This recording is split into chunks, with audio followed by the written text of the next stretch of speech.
Sir sir আপনি এভাবে হুট করে ডিসিশনটা। এটা একটু ম্যানেজমেন্টকে দিয়ে দেবেন প্লিজ। Okay sir. আমার আরো কিছু জিনিসপত্র আছে, একটু গাড়িতে তুলে দিতে হবে, সবকিছু প্রয়োজন নেই। আমাদের সবাইকে এইভাবে আপনি ছেড়ে চলে যাবেন স্যার?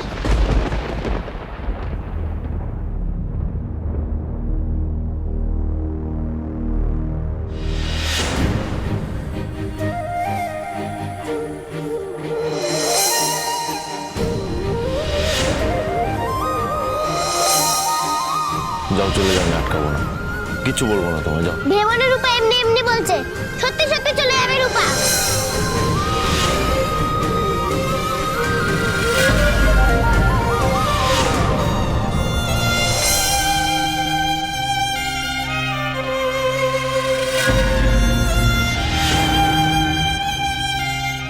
রূপা রূপা অর্জুনা অর্জুনা রূপা অর্জুনা রূপা।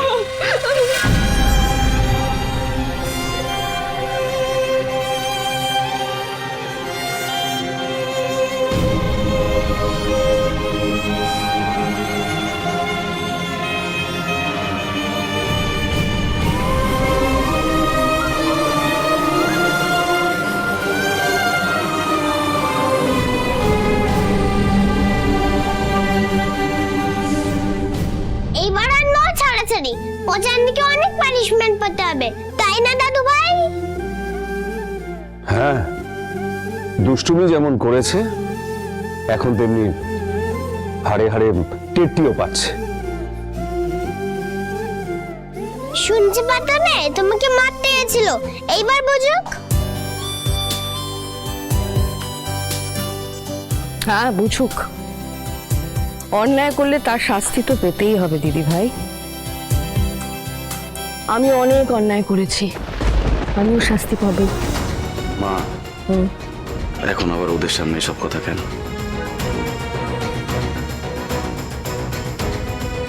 ওদের সামনে এমন কিছু আর বাকি নেই যেটা ওরা দেখেনি।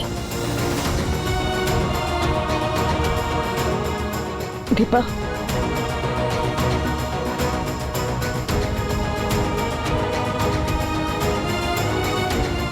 আজ রূপা দিদি ভাইয়ের এই অবস্থার জন্য শুধু মিশকা নয়, আমরা সবাই আমার দিদি ভাইয়ের এই অবস্থার জন্য কম বেশি দায়ী।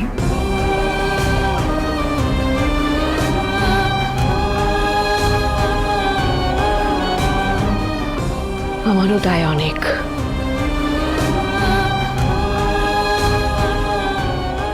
আমি তোমাকে রাখতে পারিনি, মিশকার শাস্তি কোর্ট ডিসাইড করেছে। আমার শাস্তি তুমি আমাকে দাও, শাস্তি দাও দীপা, নইলে আমার শান্তি হবে না। Please Dipa, please. আমার কাউকে নিয়ে কোনো অভিযোগ নেই মা। তুমি আমার অবস্থা বুঝতে পারছো না। আমি আপনার কাছে একটাই অনুরোধ করব, আপনি প্লিজ এভাবে বলবেন না। আমি জানি আমি কি করেছি দীপা, আমার ছেলের প্রতি অন্ধ হয়ে আমি। এটা আমাকে বলে বোঝানোর প্রয়োজন নেই মা, আমিও একজন মা, আমি বুঝি।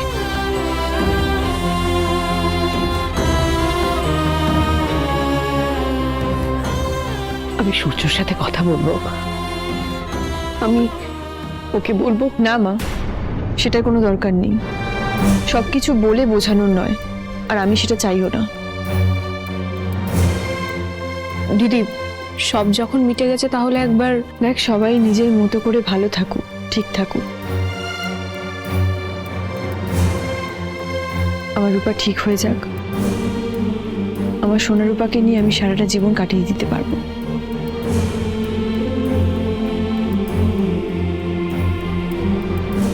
আমি কি এইটুকু তোমার কাছে চাইতে পারি দীপা? মানে রূপা দিদি ভাই সুস্থ হলে আমার দুই নাতনিকে নিয়ে। মা, এইসব কথা এখন থাক প্লিজ। তুমি ওই বাড়িতে আর কখনো যাবে না? হয়তো যাব, যখন নিজের পায়ের তলা জমি শক্ত হবে, যখন কারোর দয়ায় নয় নিজের ক্ষমতায় বাঁচতে পারবো, সেদিন যাব। কিন্তু আজকে কোনোভাবেই নয়। আমি ঈশ্বরের কাছে প্রার্থনা করছি যেন, হ্যাঁ সত্যি আমিও ঈশ্বরের কাছে প্রার্থনা করবো যেন যেন আগামী জন্মে আমার দীপার মতো একটা মেয়ে হয়।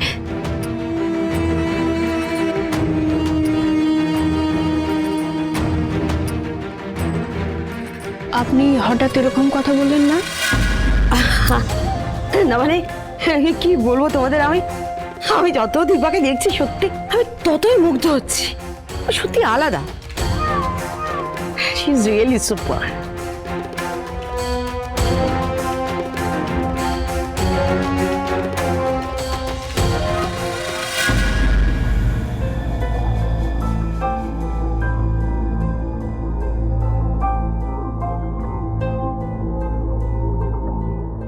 দাদাবাবু, আপনাকে সবাই খুঁজছিল। কেন? সবাই মিলে রূপাকে দেখতে যাবে তাই। ও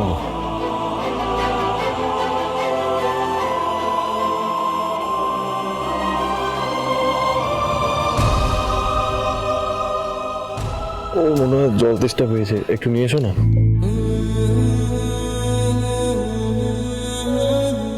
বীরবাবু আমার দিকে তাকাও। টাটা। কি হয়েছে জানো তো, আমি সবার কথা ভাবতাম, সবার কথা ভাবতে ভাবতে নিজের কথাই আর ভেবে ওঠা হয়নি, নিজেকে ভুলেই গেছি, হারিয়ে ফেলেছি নিজেকে। কিন্তু আর এই ভুলটা করলে চলবে না, তাই আমি এটাই ভাবছি আমি এবার নিজেকে খুঁজবো, নিজেকে সময় দেওয়া দরকার, আর সবার কথা ভাববো না। দাদাবাবু, এনা ওকে খাই দাও।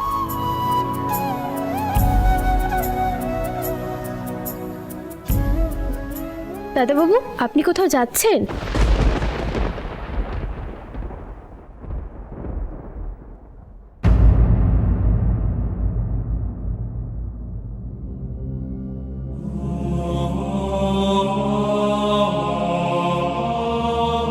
এই দেখো তোমার বড় ছেলে আবার কি নিয়ে এসেছে। সর্বনাশ করেছে।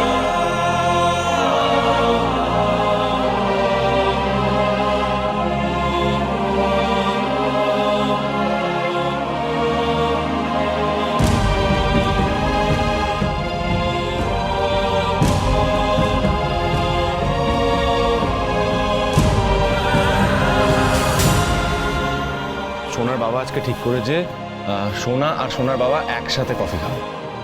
ডান।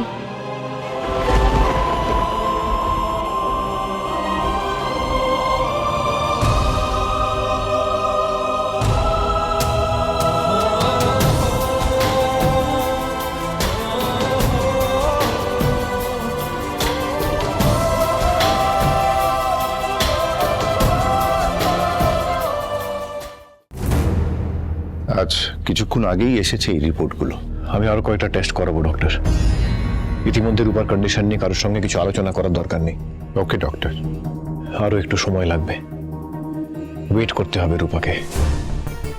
তবে এই অপেক্ষা হবে ওর জীবনের জন্য, কষ্ট পেয়ে শেষ হওয়ার জন্য নয়। ডক্টর চক্রবর্তী, আপনি ঘামছেন, আপনার প্রেশারটা? না না, আই এম ফাইন। যেভাবেই হোক রূপাকে বাঁচাতেই হবে। আপনি রূপার সবকিছুর সাথে খুবই ইমোশনালি ইনভলভড, তাই না?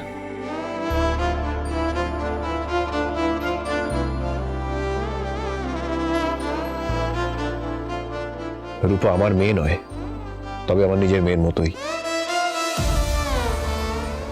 ও আমার পেশেন্ট। একজন ডাক্তার হিসেবে আমি 84 জন ছোট্ট ছোট্ট ছেলে মেয়েকে লাইফ অ্যান্ড ডেথ সিচুয়েশন থেকে ফিরিয়ে এনেছি। রূপাকেও তাই আনতে হবে, না হলে এতদিনের এত বছরের পরিশ্রম সব মিথ্যে হয়ে যাবে ডক্টর। আমি এই রিপোর্ট সব মিথ্যে প্রুভ করে দেব। লড়াই করব আমি, তোর জন্য আমি অনেক লড়াই করতে প্রস্তুত রূপা। তবে ফিরে তোকে আসতেই হবে। ডক্টর চক্রবর্তী, আমাদের নেক্সট স্টেপ কি হবে এখন? সূর্যকে ইনফর্ম করতে হবে। ডক্টর সেনগুপ্ত সাহায্য দরকার এই কেসে।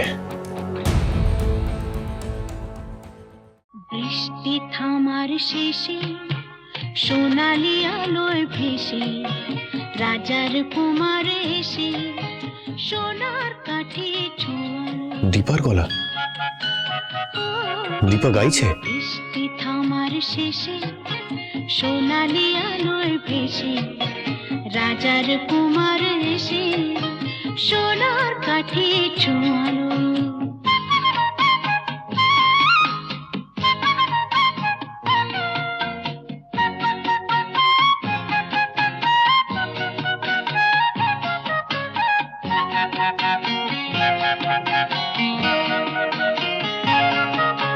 সে আলোর অঞ্জলি ফোটালো হাজার কলি, সে আলোর অঞ্জলি ফোটালো হাজার কলি, নতুন ফুলের হাসি সারাটি ভুবনে ছড়ালো ছড়ালো ছড়ালো। আলোর খবর পেয়ে চমকে দেখি যেচে পাখিরা উঠেছে গে, রাত্রি কখন পোহালো। বৃষ্টি থামার শেষে সোনালি আলোয় ভেসে রাজার কুমার এসে সোনার কাঠে ছোঁয়ালো। অনুরাগের ছোঁয়া, অনুরাগের ছোঁয়া।